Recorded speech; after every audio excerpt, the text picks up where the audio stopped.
titre de ce journal, Karim Wade et compagnie, toujours cloué au Sénégal. L'État maintient sa décision de leur interdire toute sortie du territoire national. Face à la presse ce matin, les avocats de l'État ont démonté les arguments juridiques de la Cour de justice de la CEDEAO. À Kahone, les jeunes clouent le maire de la commune au pilori. L'équipe municipale est accusée de dilapidation des terres de l'ancienne capitale du Saloum. L'édile annexé ne dit mot sur ces accusations qui font débat. Mouvement d'humain des commerçants du marché Gueule-Tapée de Cambérène. Ils réclament l'achèvement des chantiers entamés depuis février 2012. Le reportage d'Aline Badara Diouf dans ce journal. Sur l'international, tension sur la péninsule coréenne. Séoul doute que Pyongyang puisse envoyer un missile nucléaire. Pendant ce temps, le secrétaire d'État américain John Kerry s'efforce de convaincre la Chine de calmer la Corée du Nord à la rhétorique enflammée. L'actualité sportive, ce sera avec Chertidiane Gomis, la revue de presse avec Nefa Ndiaye. Nous sommes le vendredi 12 avril 2013.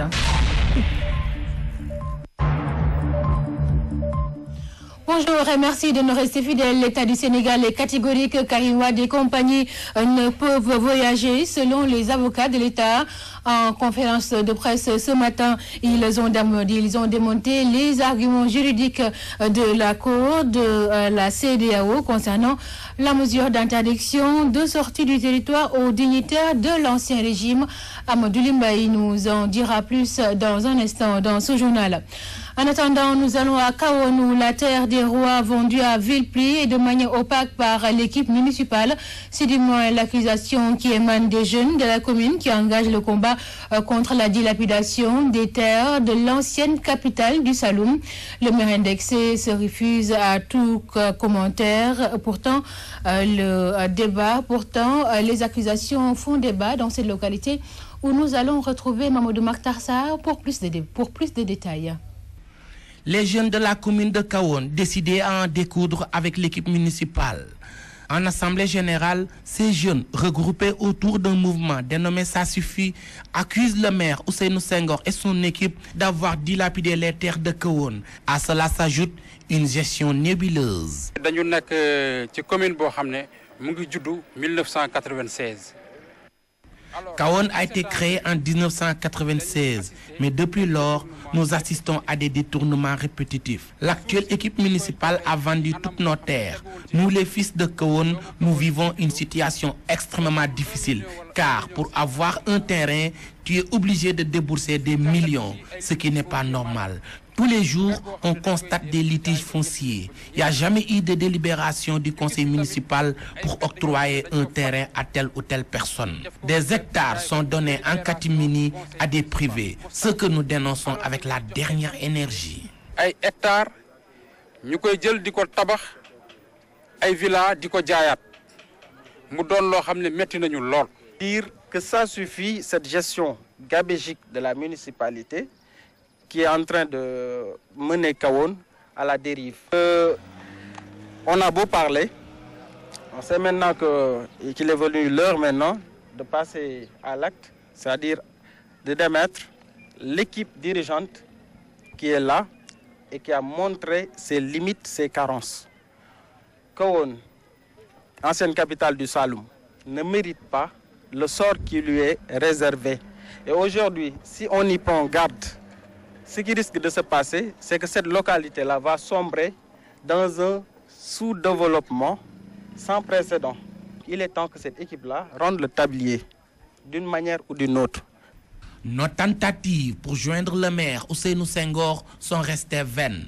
Du côté des jeunes, on soutient que cette manifestation est la première d'une série d'actions pour mettre fin au bradage des terres de l'ancienne capitale du Saloum. Kaoulak, Mamadou Makhtar Sarr pour la radio-télévision Walfadjri. Mamadou Makhtar Sarr, merci à vous. Direction Diourbel où tous les clignotants sont au rouge. L'alerte du mouvement coup de balai, il tresse un bilan très sombre de l'équipe municipale qui n'aurait aucune perspective pour la jeunesse. Les jeunes de la localité de Diourbel comptent donc prendre leur destin à main. Voici Mamadou Biram White, leur coordinateur, au micro de Léopold Tamba. Diourbel aujourd'hui vit un déclin qui ne s'explique pas. Nous nous disons, dans une ville où il n'y a aucune perspective de développement, aucun système de canalisation, aucun système de ramassage d'ordures, rien qui puisse aujourd'hui retenir un jeune en âge d'aider ses parents. Nous disons que dans ce contexte-là, il faut véritablement que des jeunes qui pensent qu'effectivement, engagés, ils pourront véritablement poser les actes qui permettront à cette région-là de pouvoir sortir des ténèbres. Vous prenez le plus petit gosse, il peut vous décrire la situation chaotique qui règne ici.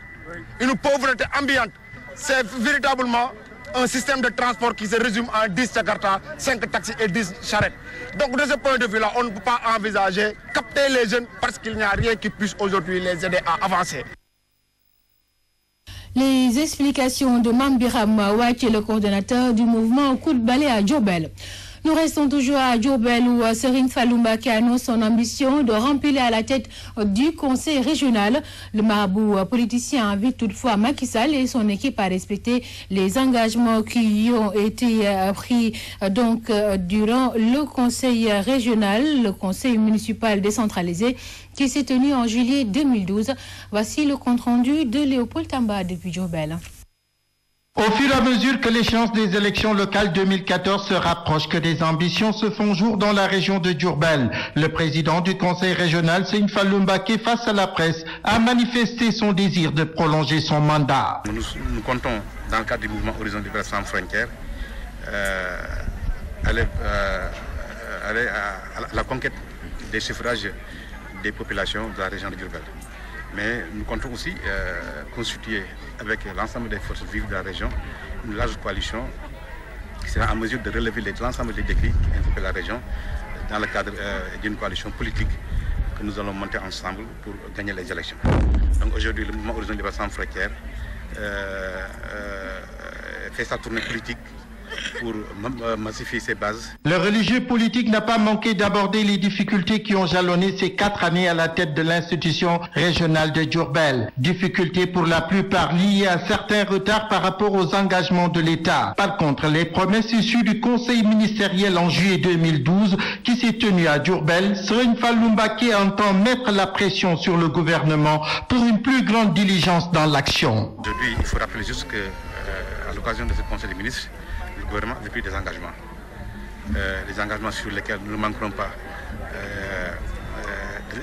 de rappeler, parce que nous allons constituer un cadre avec les autres administratifs pour rappeler au gouvernement ce qu'il avait fait comme engagement au niveau de la région de Diourbel. Et aujourd'hui, nous avons constaté que les choses tardent à bouger.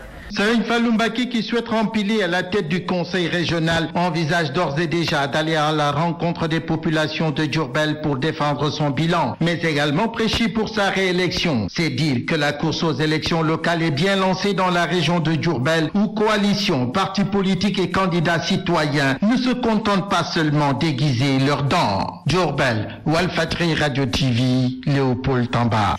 Léopold Tamba, merci à vous. À Tambacounda, le conseil des ministres décentralisé est prévu le 24 avril prochain.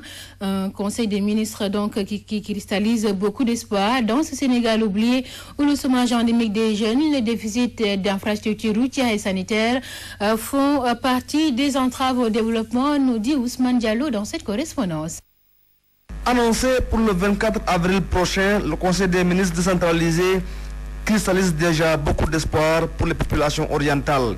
Les femmes et les jeunes en particulier affûtent leurs armes en termes de doléances, car l'arrivée du chef de l'État pour présider ce conseil des ministres est une occasion à ne pas rater.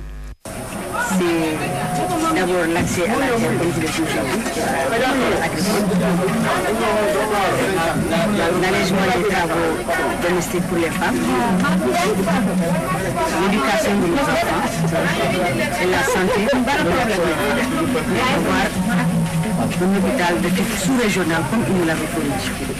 On lui avait dit qu'il a entendu les cris de cœur des jeunes de Tamba qui voulaient continuer leurs études, qui voulaient un centre universitaire régional. Donc voilà les préoccupations d'abord que nous avons posées au président de la République.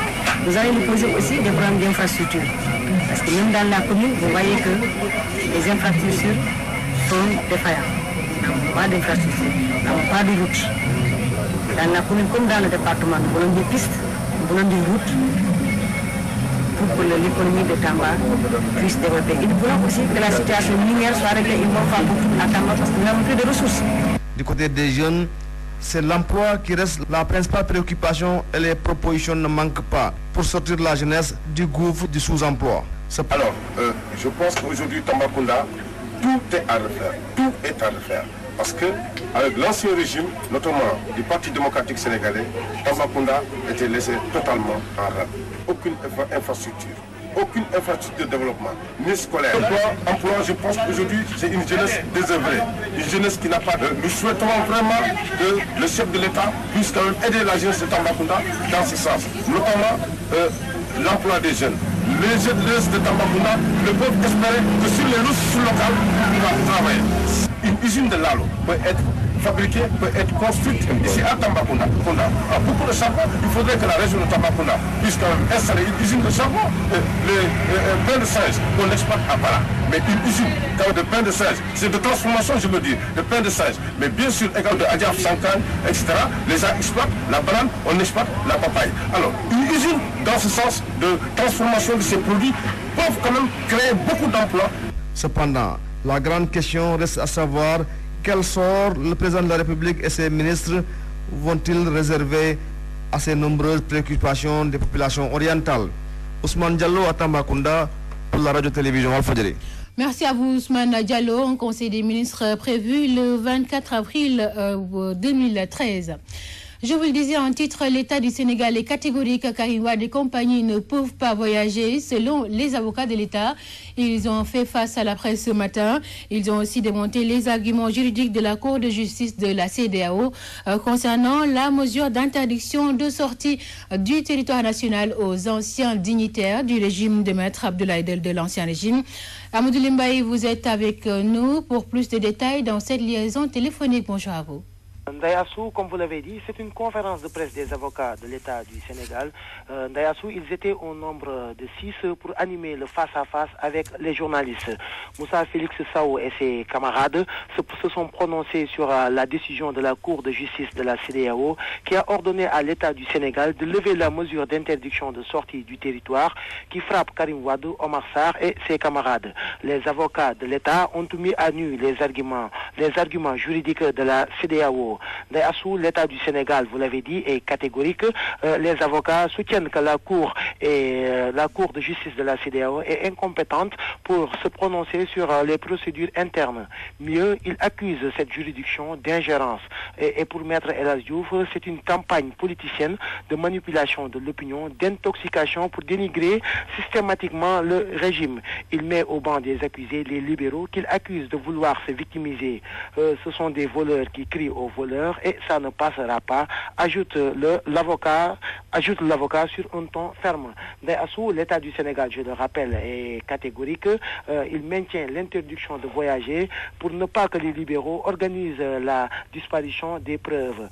Et au regard de tout ce qui précède, il ressort que la seule chance pour Karim Wade de pouvoir circuler librement est de convaincre le procureur spécial Aliou Ndao à qui il doit retourner sa mise en demeure lundi prochain. Voilà en résumé tout ce qu'on peut retenir sur ce face-à-face avec les journalistes des avocats de l'État du Sénégal. Merci à vous Amadou Limbaye. Amadou Limbaye donc en direct du point de presse des avocats de l'État du Sénégal. Il persiste et signe Karim Wade et compagnie ne peuvent voyager. Je vous le disais aussi en titre, mouvement d'humeur et des commerçants du marché Gueule-Tapée de Cambérène. Ils réclament l'achèvement des chantiers entamés depuis février 2012. Des chantiers qui ont plombé l'activité des vendeurs pendant plus d'1 an et qui ont aussi engendré une insalubrité notoire dans ce marché où nous allons retrouver Alioune Badara Diouf et Youbungom pour le reportage. Au marché Gueule-Tapée, les commerçants réclament l'achèvement des chantiers sur les tables et cantines entamés depuis février 2012. On avait signé un protocole d'accord avec le promoteur Cheikh Goumbala qui devait durer 4 mois. Actuellement, on est à 14 mois sans terminer. Pour chaque table, on donnait 200 000 par table. Un cantine, tu dois donner 2 millions. Ces vendeuses de légumes dénoncent l'arbitraire qui règne au marché.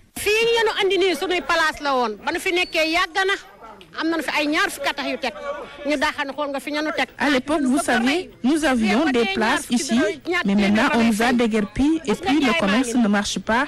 D'ailleurs, on paye 1000 francs tous les mois.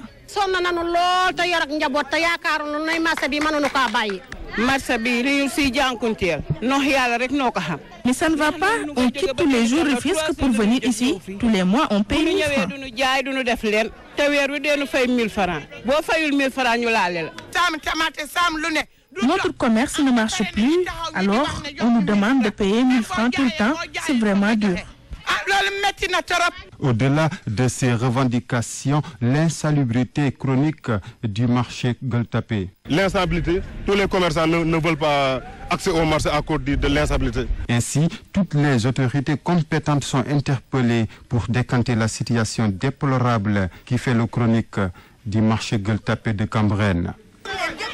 Merci à vous, Alune Badara Diouf, et nous allons vers l'obscurité. L'injonction du FMI au gouvernement du Sénégal à qui il demande de supprimer la subvention sur l'électricité inquiète les populations du Sénégal. Une nouvelle hausse du prix de l'électricité serait insupportable selon les abonnés. Voici le reportage d'Angèle Mendy à ce sujet. Les Sénégalais sont dans l'angoisse. La vie devient de plus en plus chère. Le prix de l'électricité risque de connaître une hausse. Les pères de famille sont inquiets. On souffre, nous les Sénégalais, à cause des courants, de l'eau, etc. Mais tout est cher. Il faut diminuer tout ça. Mais le courant jusqu'à présent c'est trop cher. Ils doivent diminuer l'électricité. Selon certains Sénégalais, si le FMI et l'État décident de supprimer la subvention sur l'électricité, la quasi-totalité de la population sera privée de lumière car le courant est très cher. Ça ne va pas nous arranger parce qu'on paye trop cher. Mais ils n'ont qu'à ne pas enlever la subvention et diminuer l'électricité. Si on enlève ça, c'est qu'on va mourir. Actuellement, il fait froid, il n'y a pas de courant. Si on attend la chaleur, là, ce sera la catastrophe. Ils n'ont qu'à s'entendre avec les FMI pour nous aider. On est fatigués. Les Sénégalais rencontrés lancent leur cri du cœur pour que l'État leur vienne en aide. Je lance le président Macky Sall de diminuer le courant, l'eau, les denrées. Nous, les Sénégalais, c'est ça qu'on veut. Ouais, l'État doit diminuer l'électricité parce que la population n'a plus le Sénégal n'a plus d'argent pour payer l'électricité. C'est la crise mondiale en quelque sorte. J'appelle l'État qui n'a qu'à aider le Sénégal. Comme on dit, c'est le yonou yokute. Il ne faut pas on va nous faire le yonou wagnite. On est fatigué. Selon ces derniers, l'ancien régime est remplacé par celui de Macky pour résoudre le problème de la population. Mais ils constatent que la vie devient de plus en plus un enfer.